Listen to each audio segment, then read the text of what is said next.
estamos dando início à nossa TV Cultura de Monte Alegre.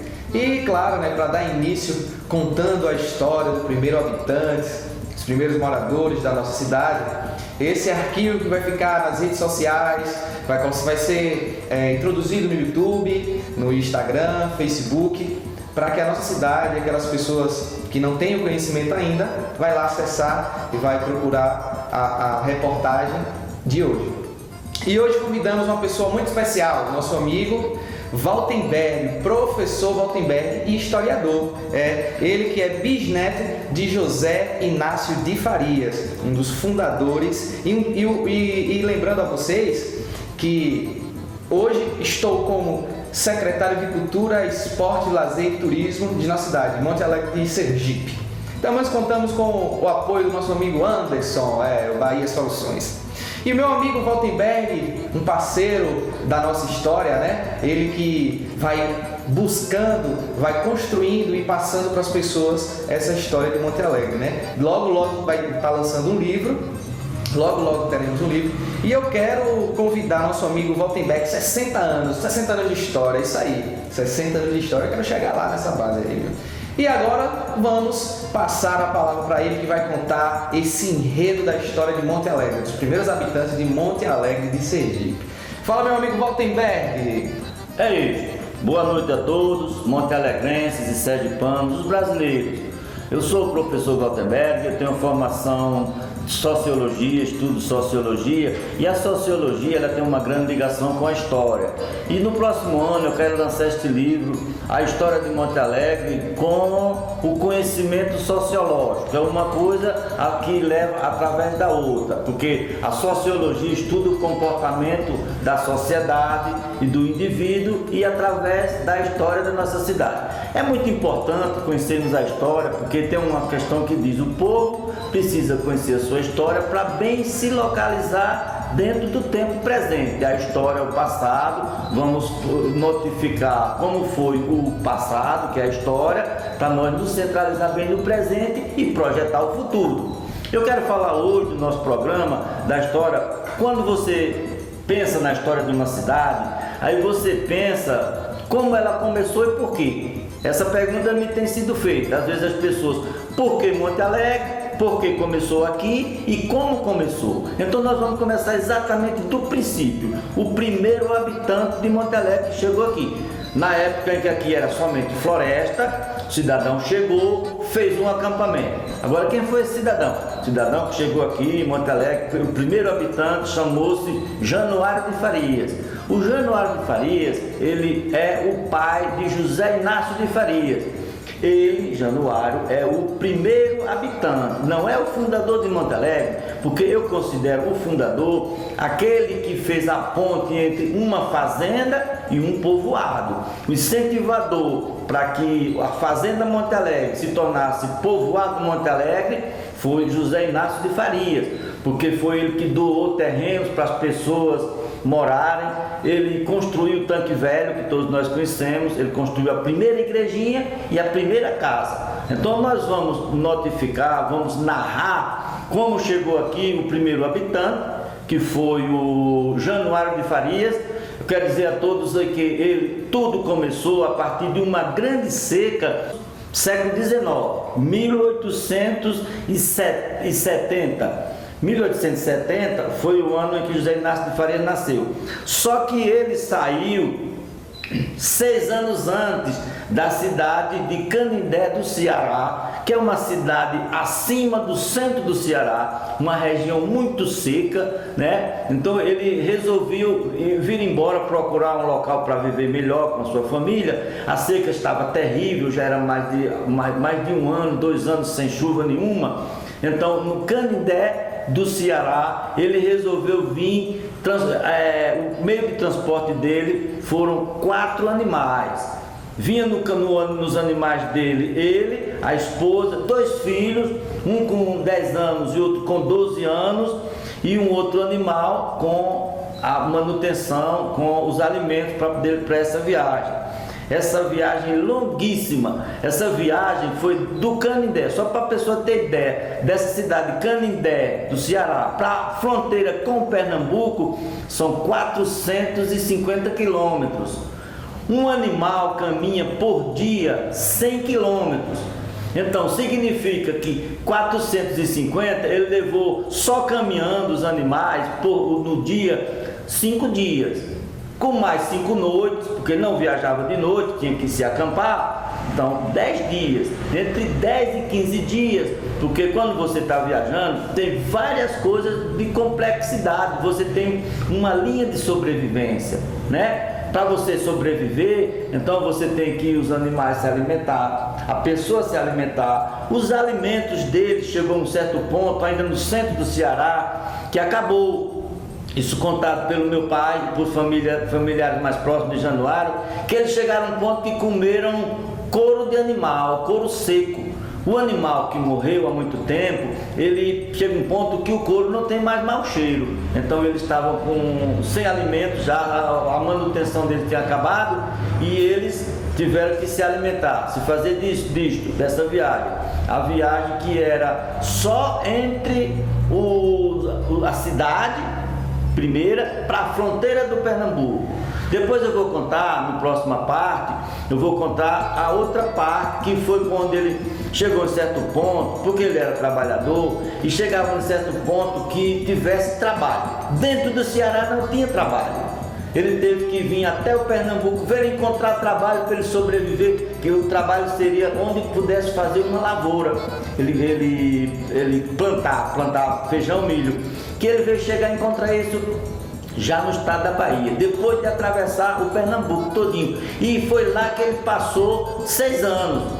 Não foi a cidade que ele vinha, porque ele já vinha, ele vinha no roteiro de outra cidade. Foi exatamente nessa cidade, chamada de Santa Brígida, na Bahia, que nasceu José Inácio de Farias. Nesta viagem, nesse roteiro, entre o Canindé do Ceará, e chegar aqui. Fala galera, voltamos para a segunda parte do roteiro do Januário. Não é isso, Waltenberg? Vamos voltar e contamos também com o apoio principal da Prefeitura de Monte Alegre, Sergipe, Governo Participativo. Mandando um abraço enorme à nossa prefeita, Marinês Silva Pereira Lino, uma mulher que apoia demais a cultura montealegrense, nosso amigo Luciano. Um abraço enorme a todos. Vamos voltar para a segunda parte. Volta o take! É isso, pessoal, vamos dar continuidade aqui. É o seguinte, nós estávamos na parte onde ele chegou, o Januário chegou na cidade de Santa Brígida e ele passou ali 6 anos. Pelo seguinte, as pessoas numa longa viagem dessa, ele era agricultor, ele era um cidadão lavrador, dito lavrador. Então ele chega no local para poder ter trabalho. As pessoas, principalmente de família, buscam o trabalho, um posto de trabalho. E então nessa localidade ele encontrou fazenda em que ele pudesse trabalhar, que foi trabalhar, colocar a lavoura de cultivar milho e feijão. Então ele botou a lavoura. Lá em Santa Brígida já era um local que tinha chuva, não é igual ao Ceará, o Ceará tudo seco, não tinha como, ele teve que atravessar o Ceará inteiro. Mas aí quando ele chegou em Santa Brígida, que é na Bahia, e ele parou uma temporada, colocou lavoura, trabalhou para fazendeiros, né? Era ele e 2 filhos. O filho dele já ajudava também nesse trabalho. Pronto, ali ele residiu 6 anos, já foi onde nasceu em 1870 o José Inácio de Farias, e ele resolveu continuar a viagem, porque essa viagem que ele saiu do Canindé, ele tinha o destino para Porto da Folha. É isso, pessoal. Então chegou o Januário Farias na cidade de Santa Brígida e lá ele resolveu passar uma temporada, né? Porque já tinha acabado a alimentação na estrada toda e durante a estrada ele não encontrou local que ele encontrasse posto de trabalho. Lá ele encontrou o fazendeiro que deixou ele trabalhar, foi trabalhar mais os filhos e foi colocar lavoura para produzir, plantar milho e feijão. Lá em Santa Brígida ele passou 6 anos e lá em 1870 nasceu, eu tenho certidão de nascimento, cópia da certidão de nascimento de José Inácio de Farias. Nasceu José Inácio de Farias, na cidade de Santa Brígida, no ano de 1870. Após isso daí, ele resolveu dar continuidade à viagem, porque o objetivo da viagem dele era chegar em Porto da Folha, porque foi um parente dele, um primo dele, que estava morando em Porto da Folha, mandou a correspondência e disse na correspondência que Porto da Folha era próximo do rio, e ele tinha como desejo morar próximo à beira do rio, morar na parte lateral do rio, porque devido a você já ter uma vida num local muito seco, né, no semiárido, eu acho que é até um sonho, né, a pessoa colocar onde tem água abundante, né? Então ele queria morar às margens do rio, então ele resolveu sair de lá com o objetivo em Porto da Folha. Aí ele chegou em Porto Santa Brígida, passou 6 anos e depois continuou o roteiro. O roteiro dele de Santa Brígida para poder chegar em Porto da Folha foi de lá para outra cidade da Bahia, que naquela época não existia estrada, existia o que nós chamamos de estrada de chão, tem local que é pequeno, muito estreito, chamamos varedo, né? Então, por essa estrada, ele foi de Santa Brígida para Canudos, né? Por isso que existe uma certa questão, que tem pessoas que dizem que o Januário veio para aqui de Canudos. Ele veio sim de Canudos, ele passou em Canudos. De Canudos, aí ele veio direto para o Carira. E foi aí onde aconteceu. Quando nós vamos ver onde vamos chegar, por que Monte Alegre. Quando ele chegou em Carira, só que ele chegou em Carira, ainda não tinha anoitecido. Ele resolveu dar continuidade à estrada, quando ele chegou a viagem para Porto da Folha. E a estrada de Carira, nós sabemos que existe uma estrada passando ali pelo Tabuleiro, pelo povoado Tabuleiro. Dali do Tabuleiro você pode ir vai para o Carira. Meu pai foi muitas vezes. Do Carira, meu pai morava no Tabuleiro, do Carira para lá. Então ele veio. Quando ele chegou aqui, exatamente nessa localidade, é exatamente onde está a base do primeiro habitante. Por quê? Em Monte Alegre. Ele chegou aqui, anoiteceu. Quando anoiteceu, para você acampar, você vem com animais e com família, para você acampar, a base é você ter 2 árvores próximas da outra, para você armar rede. E aqui tinha muitos umbuzeiros nesse tempo. A nossa planta nativa é umbu, né? Então 2 umbuzeiros, que eu acredito que foi ali pelos relatos, mais ou menos onde hoje está a igreja, porque ele passou, nós chamamos a Baixinha, e ali ele viu também que tinham boas terras, e foi no inverno.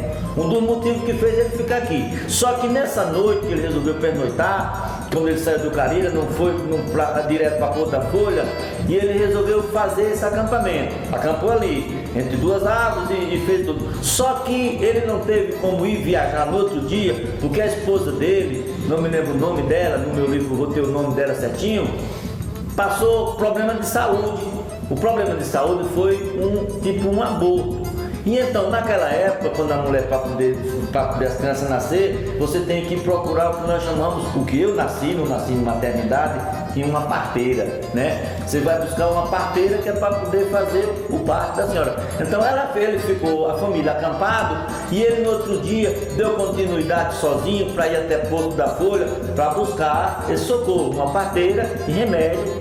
E aí veio. Só que quando ele chegou no Porto da Folha, ele viu que não era a cidade que ele queria, que não era Porto da Folha, não é as margens do rio. É como o primo dele disse, é próximo do rio. Só que não é as margens do rio. E o sonho dele era morar às margens do rio.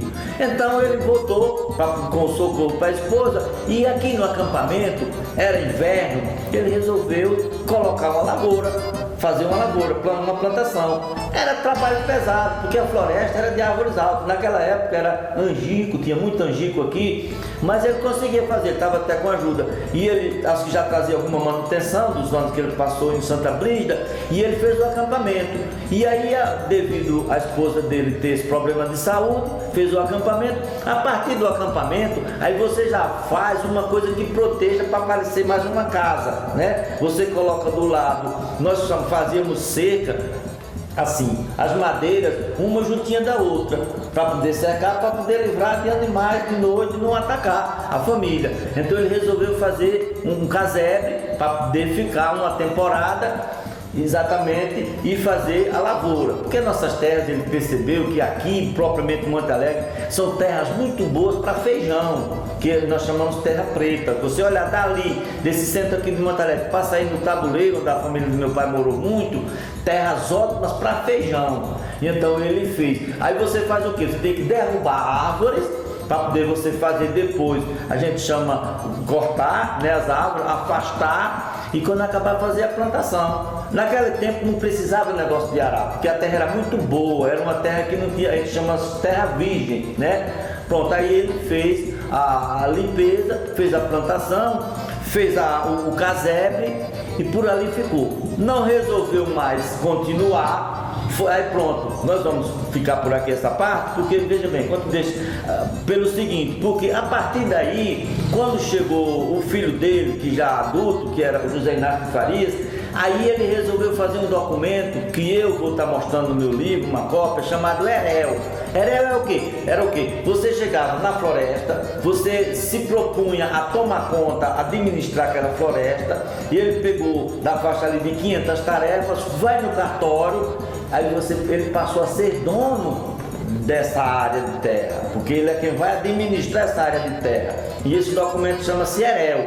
Eu vou estar mostrando no meu livro, é um documento que José Inácio fez, não foi Januário, foi José Inácio, depois já de adulto, ele fez o documento EREL, apropriando-se desta região aqui, e a partir do momento em que ele incentivou as pessoas a morar na fazenda, que esse tempo era uma fazenda, por isso que eu digo que ele é o fundador, porque ele foi o incentivador de que se mudasse a ponte entre uma fazenda e um povoado. As pessoas naquela época da floresta queriam se proteger, se protege você tendo pessoas do seu lado, né? E então ele fez a doação de terrenos ali nos arredores, toda aquela praça ali ao arredor da igreja da matriz católica, foram terrenos em que José Inácio doou para as pessoas para morar. E ele era um cidadão de uma visão muito boa, muito interessante, ele era um cidadão que tem um certo desenvolvimento, porque naquela época, depois nós vamos contar na história, as bases da educação,